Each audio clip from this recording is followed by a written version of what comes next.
Hello everyone, welcome to Manju's Magical Work. இன்னைக்கு brooches workல first class. So ஒரு prettyயான butterfly designோட நம்ம start பண்ணலாம். இதோட சேர்த்து வந்து knot எப்படி போடுறதுன்னு நான் எக்ஸ்பிளைன் பண்ண போறேன். ஸோ வீடியோ கண்டிப்பாக யூஸ்ஃபுல்லாக இருக்கும். வீடியோ ஃபுல்லாக ஸ்கிப் பண்ணாமல் பாருங்கள். ஃபர்ஸ்ட் இதுக்கு நம்ம யூஸ் பண்ணக்கூடிய மெட்டீரியல்ஸ் எல்லாம் வந்து பார்த்துடலாம். ஃபர்ஸ்ட் ஒன் வந்து ஸ்டாக்கிங் கிளாத். நான் 2 கலர் ஸ்டாக்கிங் கிளாத் எடுத்திருக்கேன். நெக்ஸ்ட் வந்து போலன் ஃப்ளார். இதில் வந்து ஒரு பீஸ் மட்டும் நான் எடுத்து யூஸ் பண்ண போகிறேன். நெக்ஸ்ட்டு வந்து சாம்ஸ், பட்டர்ஃப்ளை சாம் வந்து ஒன்று எடுத்திருக்கேன். அப்புறம் மெட்டல் ஒயர், நான் சில்வர் கலர் மெட்டல் ஒயர் எடுத்திருக்கேன். அப்புறம் ஹேண்ட் நீடில், ஒரு சின்ன நீடில் எடுத்திருக்கேன். சீவிங் த்ரெட் வந்து யூஸ் பண்ண போகிறேன். அதை வந்து கோர்த்து வச்சுருக்கேன் நீடிலில். ஃபஸ்ட்டு பட்டர்ஃப்ளை டிசைனுக்கு 2 பெரிய ரிங் வந்து தேவைப்படும். அதுக்கு வந்து நான் இந்த மாதிரி க்ளூ டப்பாவில் வந்து மெட்டல் ஒயரை நான் எப்படி சுற்றணும் அதே மாதிரி சுற்றிக்கோங்க. சுற்றிட்டு டைட்டாக மெட்டல் ஒயரை பிடிச்சிட்டு க்ளூ டப்பாவை வந்து இந்த மாதிரி ரொட்டேட் பண்ணிங்கன்னா நமக்கு வந்து ஒரு ரிங் மாதிரி ஃபார்ம் ஆயிரும். இப்போ பாருங்கள், நமக்கு ஒரு பெரிய ரிங் மாதிரி ஃபார்ம் ஆயிருச்சு. இனி வந்து இதை கட் பண்ணி தனியாக எடுத்து வச்சுக்கலாம். இதே மாதிரி நான் இன்னொரு ரிங் வந்து ரெடி பண்ணிக்கிறேன். ரெடி பண்ணிவிட்டு இந்த 2 ரிங்கையும் வந்து தனியாக எடுத்து வச்சுக்கலாம். இனி வந்து எனக்கு இன்னொரு சின்ன பட்டர்ஃப்ளைக்கு சின்ன ரிங்காக தேவைப்படும். அதுக்கு வந்து நான் இந்த க்ளூ டப்பாவோட மேல் பக்கம் மூடியில் வந்து இதை மெட்டல் ஒயரை சுற்றி இந்த மாதிரி சின்ன ரிங் வந்து ரெடி பண்ணி எடுத்து வச்சுக்கிறேன். நான் 2 பட்டர்ஃப்ளை வச்சு டிசைன் பண்ண போகிறேன். ஸோ 2 பெரிய ரிங்கும் 2 சின்ன ரிங்கும் ரெடி பண்ணி வச்சுருக்கேன். இப்போ 2 பெரிய ரிங்கையும் கையில் வந்து எடுத்து ஒரே மாதிரி பிடிச்சிக்கிட்டு நான் எப்படி பண்ணுறனோ அதே மாதிரி சென்டராக அந்த ரிங்கில் வந்து ஒரு ப்ரெஸ் கொடுக்கணும். லைட்டாக அழுத்துங்க, கொஞ்சம் மெதுவாக அழுத்துனீங்கன்னா இந்த மாதிரி ஒரு பட்டர்ஃப்ளை ஷேப்புக்கு கிடச்சிரும். இப்போ வந்து இந்த பெரிய ரிங்கை வந்து நம்ம ரெடி பண்ணிட்டோம். இதை வந்து பட்டர்ஃப்ளை ஷேப்பில் இனி வச்சு ஸ்டிச் பண்ணணும். இதே மாதிரி சின்ன ரிங்கையும் வந்து நம்ம பட்டர்ஃப்ளை ஷேப்புக்கு லைட்டாக அழுத்தி இந்த மாதிரி ரெடி பண்ணி வச்சுக்கலாம். இனி வந்து ஸ்டாக்கிங் கிளாத் வந்து எப்படி ரிங்கில் சுற்றுறதுன்னு பார்க்கலாம். ஸ்டாக்கிங் கிளாத் வந்து எடுத்துக்கோங்க. இது நல்லா எக்ஸ்பேண்ட் ஆகும். சென்டரில் வந்து ஒரு ஹோல் இருக்கும். இனி ஸ்டாக்கிங் கிளாத்தை மெட்டல் ஒயரில் சுற்றிக்கலாம். சுற்றிட்டு அந்த மெட்டல் ஒயர் ஜாயின் ஆன இடம் இருக்கும் இல்லையா, அந்த இடத்தையும் ஸ்டாக்கிங் கிளாத்தையும் நல்லா டைட்டாக பிடிச்சிக்கோங்க. நல்லா டைட்டாக பிடிச்சிட்டு அந்த மெட்டல் ஒயரை வந்து லைட்டாக இப்படி ட்விஸ்ட் பண்ணிங்கன்னா நல்லா ஸ்டாக்கிங் கிளாத் வந்து மெட்டல் ஒயரில் செட் ஆயிரும். செட் ஆனதுக்கப்புறமா இப்போ வந்து சீவிங் த்ரெட் யூஸ் பண்ணி இதை வந்து நம்ம கட்டிக்க போகிறோம். இப்போ சீவிங் த்ரெட்டை வந்து நார்மலாக வந்து இந்த மெட்டல் ஒயரில் வந்து சுற்றிக்கலாம். நல்லா சுற்றி டைட்டாக சுற்றிக்கோங்க. டைட்டாக சுற்றிட்டு நம்ம நார்மலாக பூ கட்டுவோம் இல்லையா, அதே மாதிரி வந்து இதில் வந்து நாட் போட்டுக்கணும். உங்களுக்கு வந்து பூ கட்டுற மாதிரி நாட் போட தெரியலனா ஒன்றும் ப்ராப்ளம் இல்லை. நீங்கள் நார்மலாக போடக்கூடிய நாட்டே வந்து போட்டுக்கலாம். ஏதோ ஒரு இதை வந்து டைட்டாக வந்து நம்ம கட்டணும், அவ்வளோதான். நீங்கள் வந்து டைட்டாக கட்டிக்கங்க. ஒரு 3-4 டைம் வந்து நல்லா வந்து நாட் போட்டுக்கலாம். அப்போ தான் வந்து இந்த ஸ்டாக்கிங் கிளாத் வந்து லூஸ் ஆகாமல் இருக்கும். நமக்கு வந்து டிசைன் வந்து பர்ஃபெக்டாக கிடைக்கும். நல்லா நாட் போட்டதுக்கப்புறமா இனி வந்து இந்த சிசர் யூஸ் பண்ணி கட் பண்ணி தனியாக எடுத்து வச்சுக்கலாம். இப்போ வந்து நமக்கு பட்டர்ஃப்ளை டிசைனில் ஒரு சைடு வந்து நம்ம ரெடி பண்ணிட்டோம்.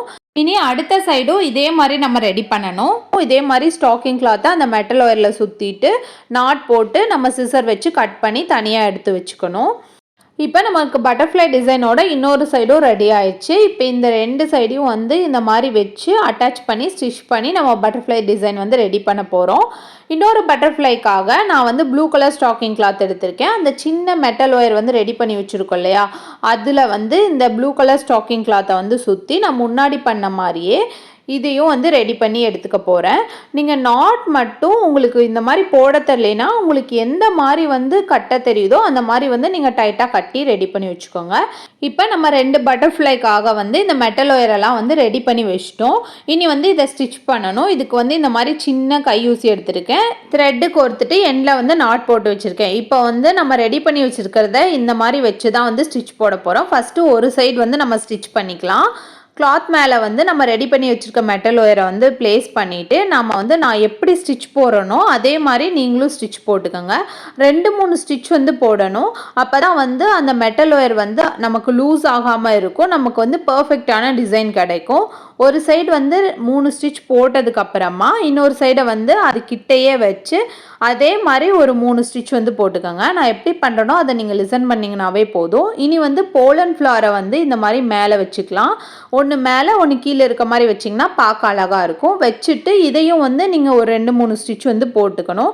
இது வந்து ஸ்டிச் போடாமல் நீங்கள் கம் வச்சு கூட பேஸ்ட் பண்ணலாம். ஆனால் ஸ்டிச் போட்டிங்கன்னா இன்னும் கொஞ்சம் ஸ்ட்ராங்காக இருக்கும்.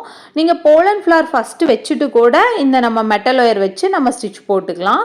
இப்போ வந்து இதை வந்து ஒரு 2-3 ஸ்டிச் போட்டதுக்கப்புறமா இப்போ வந்து இந்த சாமை வந்து இது மேலே வச்சு நம்ம இதவே கூட ஒரு டிசைனாக வந்து வைக்கலாம். நான் வந்து இன்னொரு பட்டர்ஃப்ளை மேலே வச்சுட்டு அதுக்கப்புறம் நான் சாம் வைக்க போகிறேன். நம்ம ரெடி பண்ணி வச்சுருக்க ப்ளூ மெட்டல் ஒயர் இருக்கு இல்லையா, அதை வந்து இது மேலே வச்சுட்டு நம்ம முன்னாடி போட்ட மாதிரியே இதுலேயும் ஒரு 3 ஸ்டிச் வந்து போட்டுக்கலாம். 3 ஸ்டிச் போட்டதுக்கப்புறமா இன்னொரு சைடையும் வச்சு அதே மாதிரி ஸ்டிச் போட்டுக்கலாம். இது வந்து பார்க்க ரொம்ப அட்ராக்டிவாக இருக்கும். இனி இதையும் வந்து 3 ஸ்டிச் போட்டதுக்கப்புறமா இதுக்கு மேலே வந்து நான் வந்து சாம் வந்து ப்ளேஸ் பண்ண போகிறேன். சாமில் வந்து பார்த்திங்கன்னா சென்டரில் வந்து ஹோல் இருக்கும். நீடில் எடுத்துட்டு அந்த ஹோலில் வந்து நீடில் இன்சர்ட் பண்ணிவிட்டு மேல் பக்கமாக வச்சு ஒரு ஸ்டிச் போட்டுடணும். சாமையுமே வந்து ஒரு 2-3 ஸ்டிச் போட்டுக்கிட்டிங்கன்னா அது வந்து ஆடாமல் இருக்கும், நமக்கு ஸ்ட்ராங்காக இருக்கும். இப்போ நமக்கு டிசைன் ரெடி ஆச்சு. நீ என்னாட் எப்படி போகுதுன்னு பார்க்கலாம். நீடில் வந்து வெளியே எடுத்துக்கலாம். த்ரெட்டை ஃபுல்லாக எடுக்கக்கூடாது. த்ரெட்டை அடியில் கொஞ்சம் கையில் பிடிச்சிக்கணும். நீடில் திரும்ப இன்சர்ட் பண்ணிவிட்டு பாதியாக இன்சர்ட் பண்ணிக்கணும். இனி அடி பக்கத்தில் வந்து கையில் பிடிச்சிருக்க த்ரெட்டை வந்து நீடில் சுற்றிட்டு நல்லா சுற்றிக்கணும். நல்லா சுற்றிட்டு நீடில் வந்து வெளியே இழுத்துட்டிங்கன்னா உங்களுக்கு வந்து நாட் விழுந்துடும். இந்த நாட் வந்து உங்களுக்கு புரியலை அப்படின்னா இன்னொரு மெத்தடில் நாட் போடலாம். இப்போ வந்து த்ரெட்டை வந்து கட் பண்ணிவிட்டு நீங்கள் வந்து அந்த 2 த்ரெட்டையும் வந்து கையில் பிடிச்சிட்டு நார்மலாக நீங்கள் வந்து நாட் போடுவீங்க இல்லையா, அந்த மாதிரி வந்து நீங்கள் நாட் போட்டுக்கலாம். இதில் வந்து நீங்கள் 2 மெத்தடில் எந்த மெத்தடில் வேணாலும் நீங்கள் வந்து நாட் போட்டுக்கலாம். பட் நாட் வந்து கண்டிப்பாக போட்டுருங்க, இல்லைன்னா நம்ம போட்ட டிசைன்லாம் வேஸ்ட் ஆயிரும். நாட் போட்டு எக்ஸ்ட்ரா த்ரெட்டை கட் பண்ணிக்கலாம். இப்போ நமக்கு அழகான ஒரு பட்டர்ஃப்ளை டிசைன் வந்து கிடச்சிருச்சு. இந்த வீடியோ உங்களுக்கு பிடிச்சுன்னா லைக் பண்ணுங்கள், ஷேர் பண்ணுங்கள், மறக்காமல் சப்ஸ்கிரைப் பண்ணுங்கள். இதே மாதிரி ப்ரூச்சஸ் டிசைன்ஸ் எல்லாம் லேர்ன் பண்ணிக்கணும்னு நினைக்கிறீங்கன்னா எங்கள் சேனலை மறக்காமல் ஃபாலோ பண்ணுங்கள். இந்த வீடியோ உங்களுக்கு யூஸ்ஃபுல்லாக இருந்தால் கமெண்ட் செக்ஷனில் கமெண்ட் பண்ணுங்கள். ஏதோ ஒரு டவுட்ஸ் இருந்தாலும் கமெண்ட் செக்ஷனில் வந்து நீங்கள் கமெண்ட் பண்ணலாம். தேங்க்யூ.